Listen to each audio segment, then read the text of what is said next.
Yeah, just super excited. Super excited to be out here competing once again. Obviously, had a huge breakout here last year, and it's been a great season. Been waiting for a good run of a slam, so why not here in 2023? So, but yeah, I'm super excited to start on Monday. Thank you. Questions? Name and affiliation, please. I'm Andrew Jones with ESPN and Skate Francis. Welcome here to New York. Just want to ask you first how the Cadillac event went for you last night, as well as facing off against Lerner Tien with how he's done so well in the juniors and how he tested Kuzmanovic last year. Your whole thoughts on those two things? Yeah. The Cadillac event was sweet. The Escalade I have the crib's even better. So, yeah, I mean, I'm really loving the partnership, and it's been great so far. I really don't know Lerner at all. Obviously, he's won Kalamazoo twice, so he plays at a good level. I saw a little bit that he played Kuzmanovic last year. I remember asking him about it. But it should be fun, man. It should be fun to play. Young guy, American guy. Hopefully, he'll be a name you guys hear for a while. So it should be fun. I'm nothing but excited to just play the guy and just to get back out here and start the U.S. Open. Front row, Richard. Hey, Francis. Richard Osborne from USOpen.org. Obviously, a big step for you this year, getting inside the top 10. Just talk a little bit about how different it feels coming into this U.S. Open this year, if at all, for you. Yeah, definitely. Everyone's pretty excited to come out, watch me play. Everyone wants to see me do well. Obviously, there's a level of expectation, but ultimately, I'm just ready to have a good run and just play tennis at a high level. This is one of the places where I actually enjoy playing generally. It's just fun. It's just super fun out here. Atmosphere is crazy, so it'll bring a good spark in me. That's for sure. Is the self-belief any different for you compared to past years? Yeah, it's high. Yeah, it's definitely high. Yeah. Third row, Ava. Hey, Francis. Ava Wallace, The Washington Post. I've been talking to Claire V. Ngonwe, and she's in a similar position you were in, top-ranked junior, Orange Bowl, and all of that, and trying to kind of make that transition. You've talked about the pro habits being the separator there between juniors who kind of go on to make that. Why do you think that stuff, the discipline, everything you've talked about a lot in the past, clicked when it did for you? It was kind of a few years into your career. What was the impetus for that? I think when you're, sometimes when you're, humbly speaking, when you're so talented or game comes easy to you, I think you disrespect the blessing a little bit. I think you just assume things are gonna keep happening for you at a high rate. And so when it doesn't happen and you're not used to doing what you're usually doing, winning, playing the end of the week, adversity hits, you kind of essentially handling it for the first time. It's almost growing pains in a way, and you kind of learn how to deal with that, learn how to deal with adversity, learn how to deal with taking L's, egos, get hurt and whatever. You got to reinvent yourself and all that. So that's what I think happened with me. I hope that doesn't happen with her. I hope she can just kind of just go and just continue to kill and continue to play at a high level. Huge fan of hers, also from the D.C. area. So hopefully she can just keep going. But that's what happened with me, but I'm happy it happened. So it put me at a good position now. Go Willie, then Brian. Willie. Willie Weinbaum from ESPN. It's 20 years since Andy Roddick won the singles here. I knew that's. I don't even want to curse on here, but I knew that was what you were going to say. I was going to ask you what the legacy is of Andy Roddick's achievement from back then and your thoughts about how American men can advance it now. Yeah, I think obviously the big three had a big thing to say about that for 20 years. Obviously, we still got one of them seems like he's 36. Seems like he's 16. How he's moving around and stuff. But I think American tennis is in a great place. Tommy Paul's playing great tennis.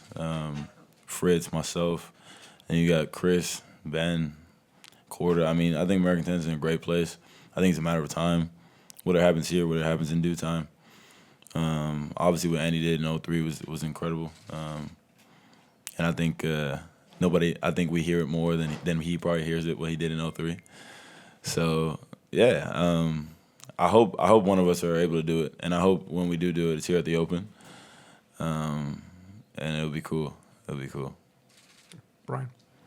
Brian Lewis, New York Post. This is twofold. One, what is it about the U.S. Open or about this venue, other than just being a couple hours from PG County? What is it about this atmosphere that you do enjoy?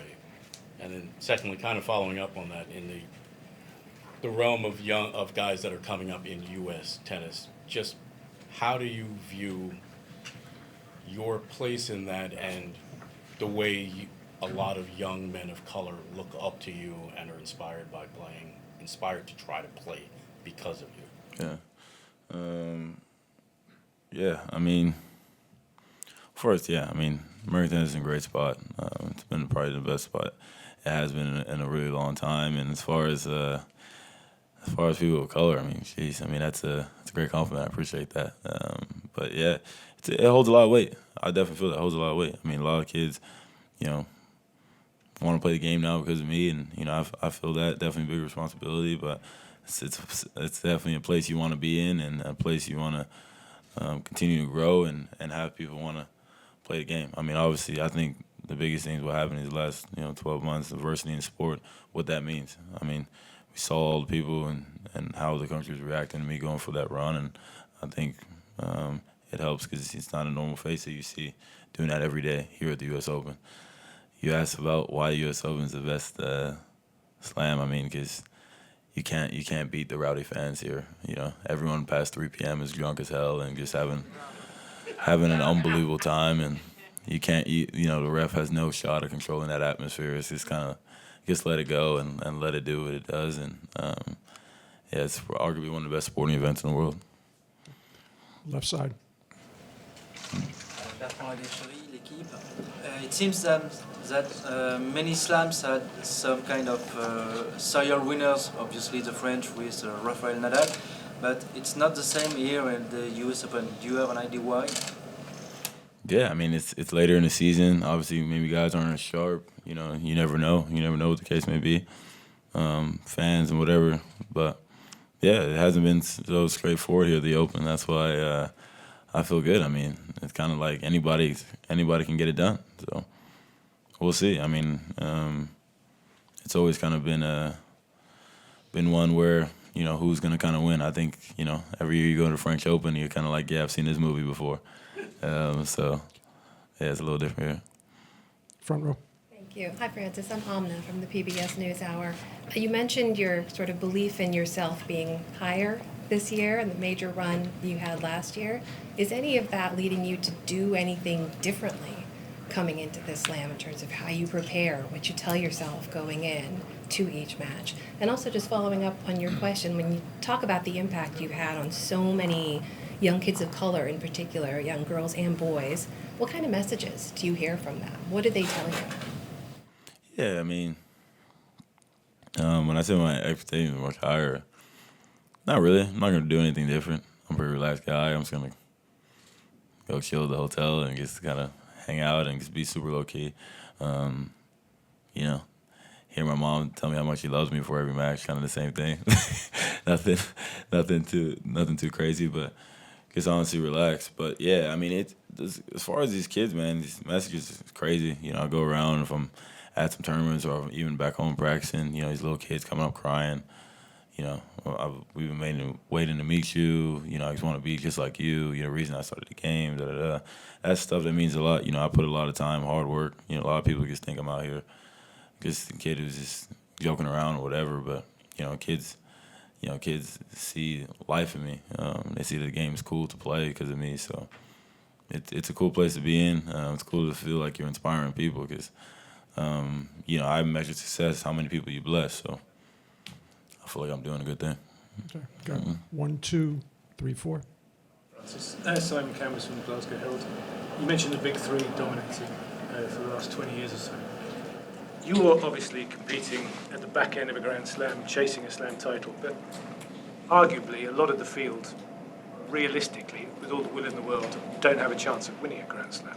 They're playing it to do the best they can, but there's a sort of split between, a different dynamic between them and the big guys at the top end. Do you ever sort of discuss that with other players about how difficult it is to know that maybe, unless everything went amazingly well, you can win it, but for a lot of guys, they can't do that. It's funny. I actually had this conversation with Gael like a couple weeks ago. He was like, man, Francis, man, if I was your age, man, my career would have been so different, da-da-da.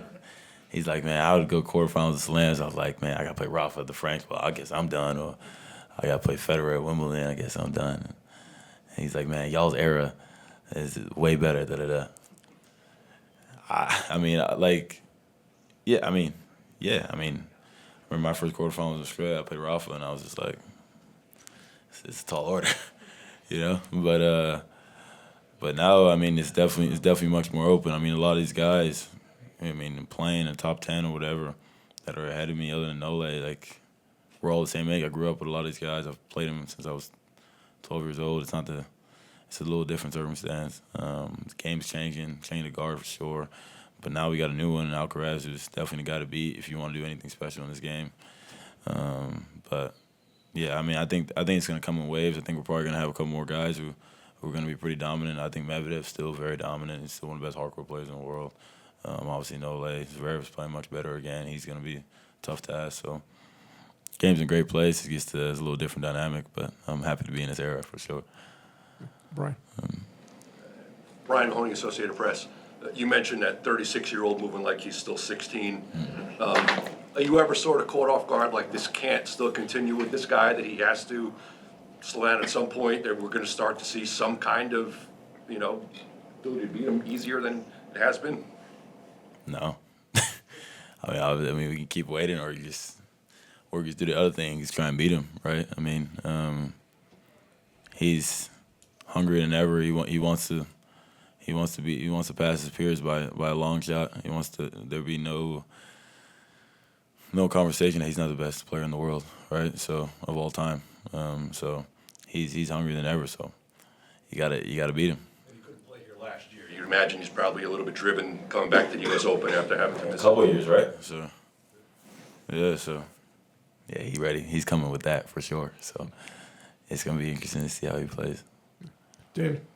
Hi, Francis. David Kane, Tennis Channel. I imagine this is probably a busier lead up to a slam for you than in the past. What have you made of all the obligations you've had to do this week, and is there anything particularly cool you've gotten to do? Yeah, a little bit. All my brand partners just doing some stuff. I hosted an event yesterday, Cadillac event, Zero Bond. That was pretty cool. Doing another appearance. I'm like, my agent tells me what I'm doing all the time. I never answer his messages, so I really don't know what I'm doing. But yeah, it's kind of show up. But yeah, it's definitely different. It's definitely different, but it's a part of it. It's a great learning experience for me. Time management is definitely big. So all the people usually I'll be hanging out and go to dinner with my friends here in New York, kind of cutting that out, because now after the day I'm quite tired. I'm just like, bro, I'll catch you in a couple of weeks. Okay. We have time for two more questions. One, Adam, you'll have the last question. Daniel Matthews, Daily Mail. You spoke after Wimbledon quite passionately about you saying you're shocked at how you performed and you've never felt like that before. I just wondered, have you been able to identify what caused that performance and maybe what lessons you've learned heading into the next slam? Yeah, I mean, I think sometimes you have such high expectations, you put so much pressure on yourself. You want to do well, and you don't perform. And it's just like, whoa, what was that? I think sometimes people make the moment bigger than what it needs to be. At the end of the day, it's a tennis match. We've played many of them. Let's go out and do what you do. Go out and enjoy the game.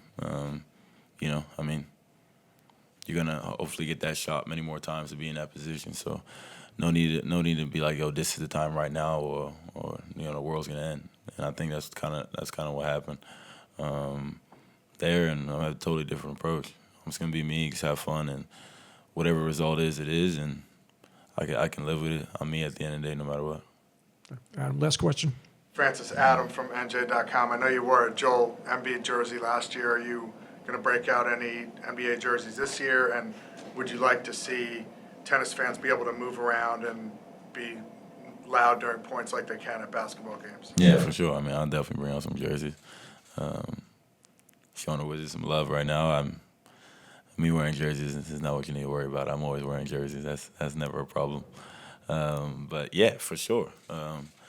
Especially here, I think it'd be unbelievable. Obviously with some structure with it, but I think slowly the game needs to go that way. Because the question is, right, to get younger fans to watch the game and want to attend the game. kids these days have zero attention span. So I think we definitely need to like hype up the atmosphere a little more, so they're more engaged. Because they'll get on the TikTok real quick if they get bored. So